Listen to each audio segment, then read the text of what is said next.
Welcome, YouTubers, fellow preppers, and survivalists, and homesteaders. The list goes on. It's going to take many different skills combined to get through what's coming. I really believe that. That's why, I prep. I'm the All-American prepper. Of course I prep. But prepping knowledge is the most important thing, learning wild edibles. I'm fixing to cook some right here. Now, I made another video this morning. I was up at 4:30 this morning, and the video still has not uploaded, but I'm making another one because this morning I had this with some eggs. And this dog over here is driving me nuts. Come here, Cody. Come here. I'm wanting him to stay in right now. Cody's thinking. But right now I'm heating up my coffee. Alright. Now, normally, and I can only use one burner because I'm running off solar and I gotta be careful. But normally I just cook on wood outside. Normally I do. But, man, it is hot out there. And that's another reason why I cook outside, to keep from getting hot inside here. But I do got enough solar to run the smallest air conditioner that you can get. Okay? I mean, it's a small one. But I don't take up that much space. It's enough. It's enough. And we got the kiddie pool, which is great water storage. I mean, you'd be better off. There's a million other better ways to store water, okay? Especially water that you bathed in. But I'm constantly changing that water, for one thing. And another thing is, well, if that's all you got, then that's all you got, But I do have a rain catchment system set up. I'm just trying to... There's a lot of people that they haven't prepped. They're just now getting into it. So, there's a lot of people, I'm sure, that's watching this video. Actually, most people watching this video are hardcore preppers and survivalists. And, that kind of people I tend to have around me. So... And homesteaders, I'm waiting for that video to load, like I said, from this morning. But as my coffee's heating up here, once it heats up, then I'll start cooking these wild edibles. They're free, okay? And I could go out there and get a squirrel or a rabbit, or I really could. But honestly, I'm doing it. You don't have to have that. You can literally just eat these plants, and they're free, and they grow in Florida now. In Florida, they grow everywhere. I mean, there's so many wild edibles growing everywhere that I don't know. I have a hard time seeing someone going hungry. I guess it would you would only go hungry in Florida if you did not know what I have on my playlist. I have a whole playlist about foraging, okay? And if you learn what's on that playlist, you will not starve in Florida. You won't do it. There's plenty of wild edibles all year long. That's why even in cold environments, there's still wild edibles. The only challenge I would see in a cold environment would be storing the wild edibles. I'm thinking primitively. Of course, a mason jar, that'd be a good way to do it, because I can see where vermin would be a problem getting to your stuff there. That's why, you know, a lot of people with their food storage, you might want to think using the cans, because during a grid down situation, well, through time anyhow, there seems to be an abundance of rodents, and you know, one rodent spread disease. So, but it may come down to shooting rats with a pellet gun. So, if it was to be that bad, you better make sure that you carefully clean that rat. No cross-contamination, okay? And you better, and look for disease while you're cleaning it. And you better make sure it's absolutely thoroughly cooked. No. And you're like, man, All American Prepper, this guy's nuts talking about eating rats. Well, when I was in Thailand, okay, and I was getting fed every day, same food, studying Thai fighting when I was young. Well, it was the same food every day. Well, one day this little boy, he spoke English. Oh, better than I do. Well, I had a heat stroke. That's why I have problems. But anyway, so, but I asked him, what was I eating? And he was like, Mickey Mouse tastes good. And he wasn't lying. That was rat that they were feeding me. Rat and rice. And I survived off that for 6 months and got actually in the best shape of my life. So, you know, before you starve to death, you will eat whatever you have to. I mean, this dang on, and you know, they're probably going to start getting on to these channels and all for saying the bird flu and the H1N1, because I think we're going to have a serious problem out of that, man. And I know, you know, every time I talk, you hear me talk about that. That's because, man, that's going to be a problem. And see, down here in Florida, a lot of people don't know this, but we have a big cattle culture. There is a lot of cattle that come out of Florida. So that's a major income there and a major source of food. We have a lot of cows in Florida. A lot of people don't know that, but we do. We got a lot of cattle. But, you know, and yes, I'll go along with the conspiracy as much as the next guy, you know, because a lot of them come true, all right? But I really think that this thing was made and that it's a way to take out, they've been trying to take out our chicken, you know, through all different ways. You've been seeing all these weird fires and an airplane, not one but two different times, I believe, an airplane run into a chicken thing with a bunch of chickens in there. And, come on. I mean, it's obvious by now they're attacking our food supply. Well, I think that they just found a different way, you know. There's us down here. Don't mistake my southern slang for being ignorant, because ignorant I am not, okay? Nah, do I claim to be the smartest dude? No. But I get by. But with these wild edibles, is a way to go. And, shit, I was wanting to cook them. It's taking my coffee forever. So I guess it's heated up enough. I guess I'll go ahead and get these cooking. See, and every time I try to pause this thing, I shut the damn video off.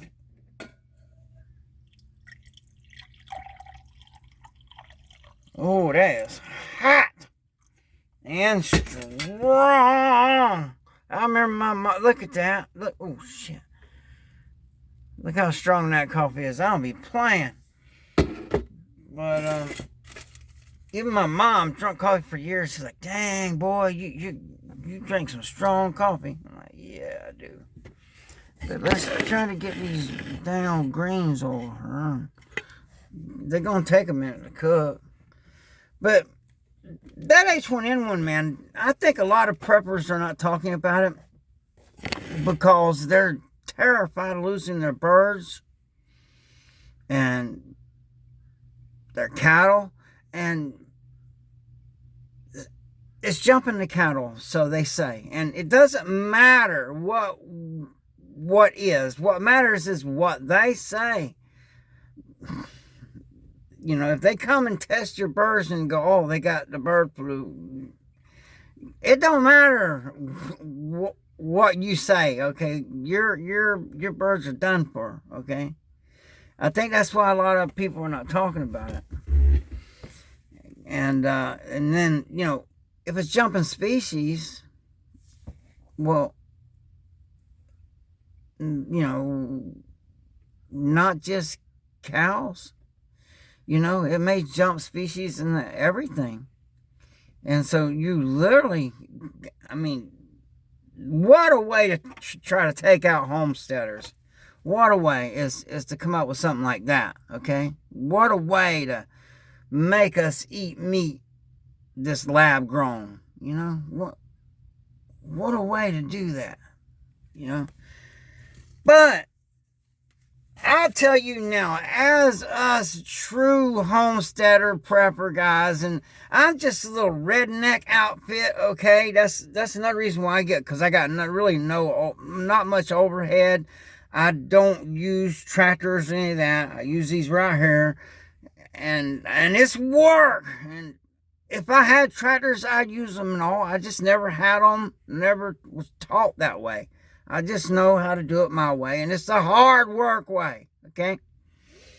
But, so, even if something was to take out our chicken and our livestock, we would just grow more, you know, we will compensate. So, don't be afraid to get the chickens, don't be afraid to get the cow, you know, but I don't know where this thing's going, and I don't know where they're going with it, is what I'm saying, you know.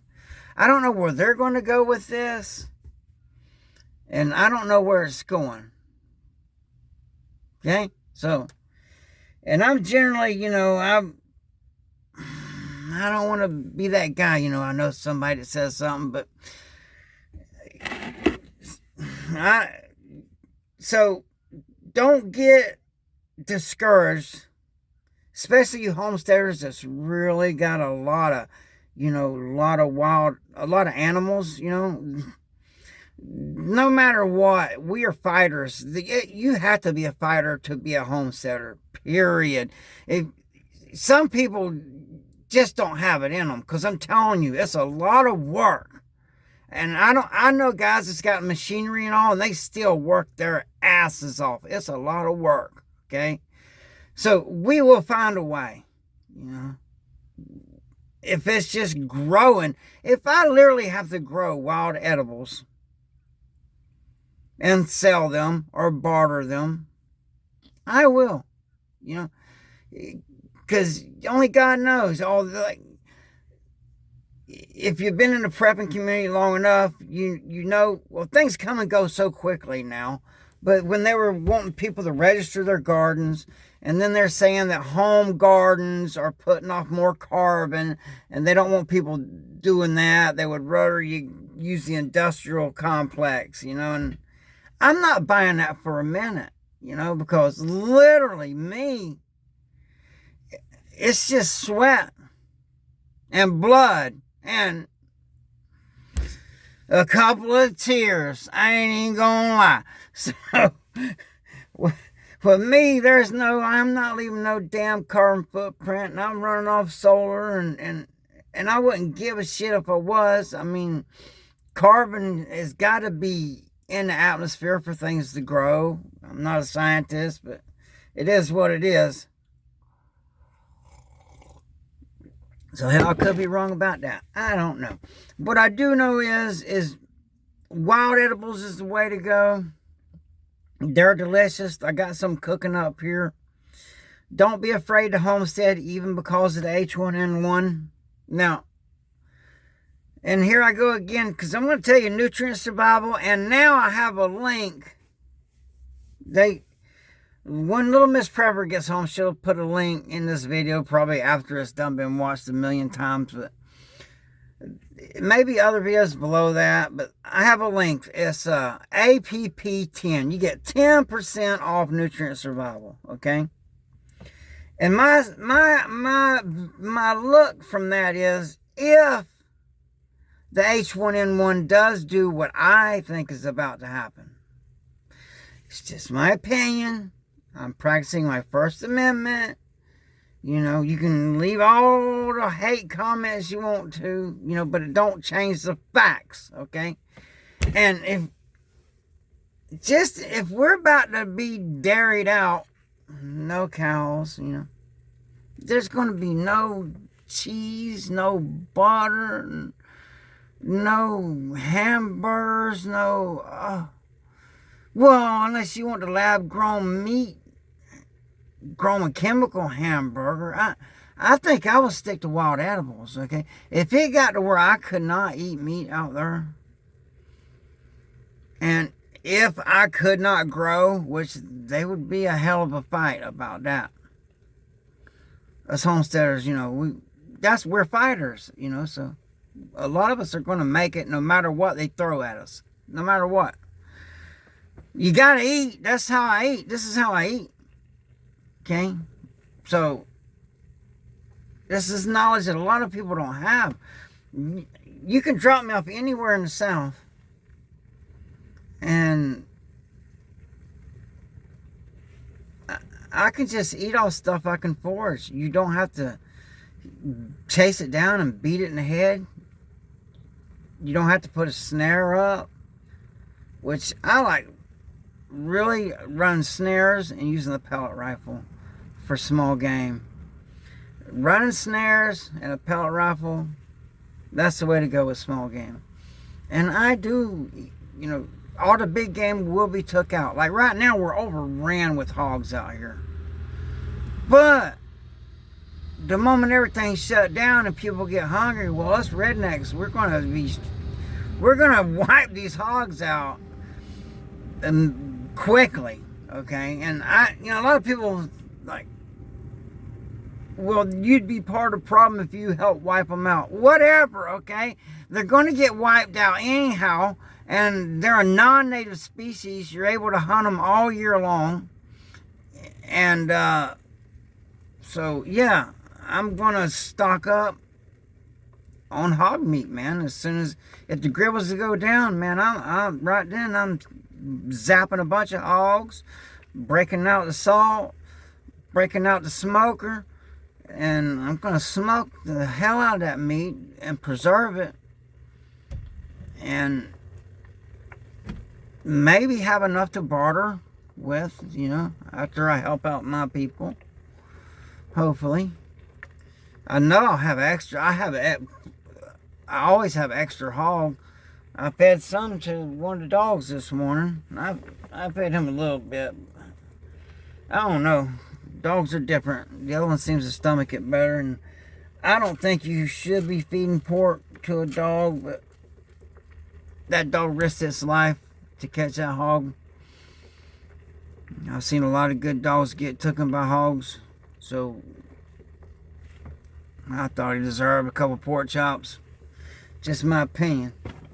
But this here little time, this stuff also cooks very quickly, by the way. I just been sitting here talking, and it's literally about done. It is literally almost done.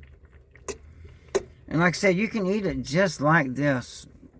You know, I don't know. I didn't want to put a squirrel in here for the squeamish people seeing, oh.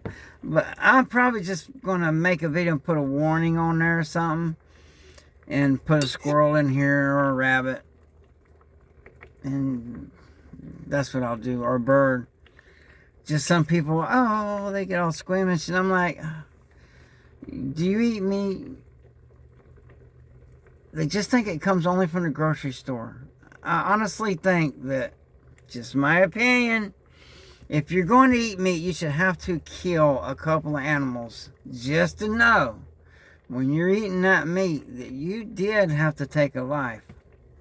You know, so when you get it from the grocery store, someone else is doing your dirty work, so to speak. Like some people, I don't get it. You know, I know a lot of cow eaters, they eat cow, but they look on us deer hunters with disgust, like, why would you kill and eat that? And I'm like, it's really, when it's processed properly, it tastes like cow to me, and it's free. So why would I spend all the money on a cow when I can go out and shoot me a deer? You know? And so don't judge me, you cow eaters. I'll eat a cow too. I love steak. But I'm just saying, you know, don't judge me that I hunt, because it's the same thing. You're just paying the butcher to do your dirty work. That's all. And, well, for the most part, that cow got to live free. But that deer got to live free before it got hunted. So, and it wasn't, nobody had to feed it or anything. You know, you just harvest it. That's why I'm big into that survivalism part. Of course, I prep. Nutrient survival, hell yeah. The H1N1, you know, you better get your dairy now. You better get your eggs now.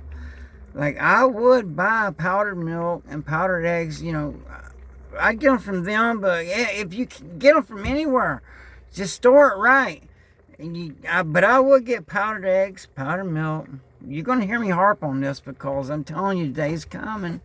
And I hate saying this with a smile on my face, but the day's coming where I think, if things keep going where they're going with that virus, that eggs, butter, anything like that it's going to be for the people on the front of the train, like in Snowpiercer, okay? It's going to be for them. So good luck with that. So that's why I'm putting back that particular stuff. I'm putting back, and a lot of it, when it gets older, I donate it to the food bank at a church. You know, I don't waste anything. Before, if I'm looking at something going, well, you know, because I'm always evolving. As a homesteader, prepper, survivor, if you're not evolving, you're not growing, okay? I'm always evolving on what it is that I'm putting back. You know, what is it that All American Prepper's putting back? Well, first and foremost, I'm putting this back, okay? Second, though, you know, if you don't have the money, just every time you go to the grocery store, buy canned good. Now, canned goods are going to be heavy to move, okay? But on the flip side, they're already hydrated, okay? So this is a give-take. But you can start off just with canned food, and you keep it in a dry, cool place. It will store for a very long time. Just regular canned food, stuff that you will eat, and rotate it out. You know, for me, that's the problem for me, is rotating it out, because I normally eat wild edibles and stuff. I hunt and fish, and I like the freshness of it. So it's hard for me to rotate out Spam and, you know, and stuff like that I got put back, because, you know, I got some Spam, I got some, you know, I got a little bit put back, but I don't hardly eat it. So that's important, to rotate, buy what you eat and rotate it out, you know. But I don't eat a whole bunch of store-bought stuff. I prefer to eat this kind of stuff right here. It's almost done. It's hot as heck, though. I need to check my batteries too. But so I'm just rambling, just talking, man, trying to teach people, look, you know, you got to start somewhere. Everybody's on a different level, but I be concentrating on plants right now. I wouldn't. I'd be concentrating on plants. Now, am I a vegetarian? Heck, no, I ain't. I mean, according, to the Seventh-day Adventists, because they're the church people that lives the longest. So I'm just saying, if you do your research, the Seventh-day Adventist members are the oldest people in America. And I think it's got a lot to do with most of them are vegetarians. And they know how to do it right. Because I see some people, vegetarians, that look like they're dying. I mean, they're not doing it right. Because I've seen Seventh-day Adventists that were very healthy, muscular even, and very active, and be a vegetarian, which that'd be hard for me. I'd go out there and be beating an armadillo upside the head with a stick and cooking that thing on the grill before I went without some meat. I just got to have it. So I think it takes some strength to be a vegetarian, honestly. But anyway, they live the longest, so, and for the most part, and if they do eat meat, it's very little meat. But I'm a big carnivore. I like eating meat. I'm, fire good, women good, meat good. I'm just a dang old caveman. Fixing to eat some weeds. Let me turn this off now.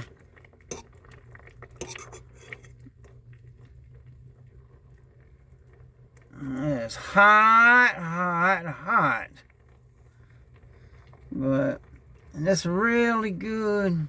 And I done salted it. Okay, a little salt and pepper. And if you got some bacon or some bacon grease, ooh, then that really makes it fire. Like I said, make it like you would spinach. Make it like you would your any kind of vegetable that you like to eat. Like I've seen my instructor gets these leaves, and you know how people fry kale? He'll fry these leaves like kale, and it tastes about the same, really.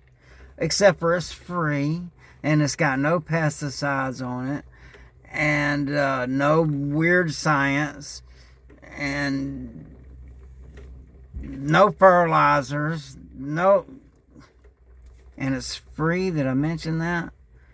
And it has 7 times the nutrition of spinach, and a lot of your farmland is nutrient low. That's why they have to use fertilizer.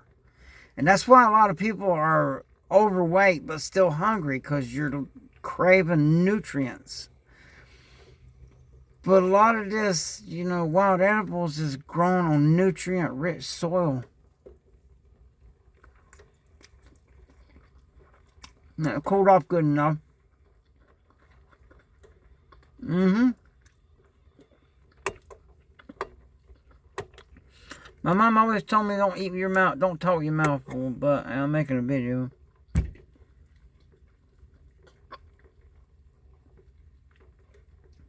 But the proof's right there.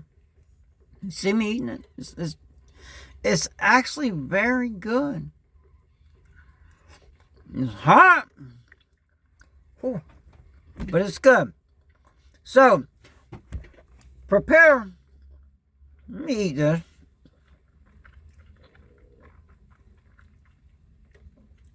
Life gets in the way of everything, people.